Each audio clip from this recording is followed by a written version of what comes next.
Армысыздар, құрметті тыңдарман қауым. Қозы көрпеш баян сұлу күніне арналған махаббат өмірдің мәні мәдени іс-шарамызды бастауға рұқсат етіңіздер. 15 сәуір Қозы көрпеш баян сұлу ғашықтар күні. Қос ғашықтың махаббаттарын ұғынып, осы екі жүрек иелерінің артына күн белгілеп, махаббатты дәріптеген мереке халық арасында 1999 жылдан бері тойланып келеді. Махаббат дүйім дүниенің ең асыл, жалпақ жалғанның ең кіршіксіз сезімі болса, ұлы сезімнің шырқау шыңына көтерілген сезімге адал, сертке берік қозы көрпеш баян сұлу шынайы махаббаттың символы іспетті. 2011 жылдан бері ұлттық ғашықтар күні деген атауымен тойлана бастады.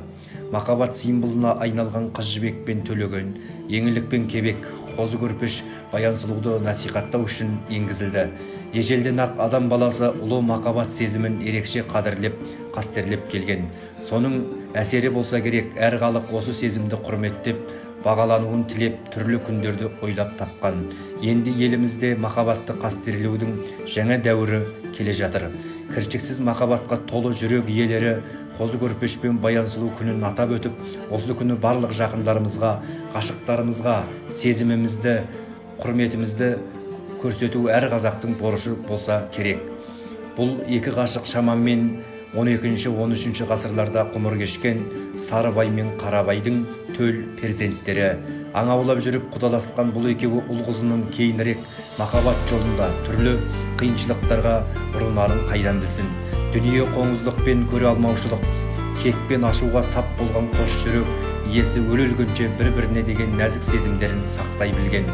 Олардың махаббаттары осымен құнды. Қос ғашықтың махаббаттарын ұғынып, осы екі жүрек иелерінің атына күн белгілеп, махаббатты дәріптеуді ұсынып бастама көтерген Дархан Мыңбай атты Оңтүстік Қазақстан облысында дүниеге келген ел ағасы.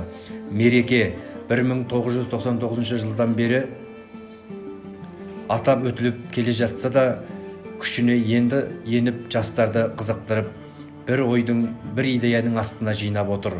Олай болса баршаңызды келіп жеткен 15 сәуір ғашықтар күнімен құттықтай отырып, сүйіңіз, сүйгеніңіздің сүйіктісі болыңыз деген тілек айтамыз. Мереке құтты болсын. Назарларыңызға рахмет. Бақыттарыңыз баянды болсын. Аман, сау болыңыздар.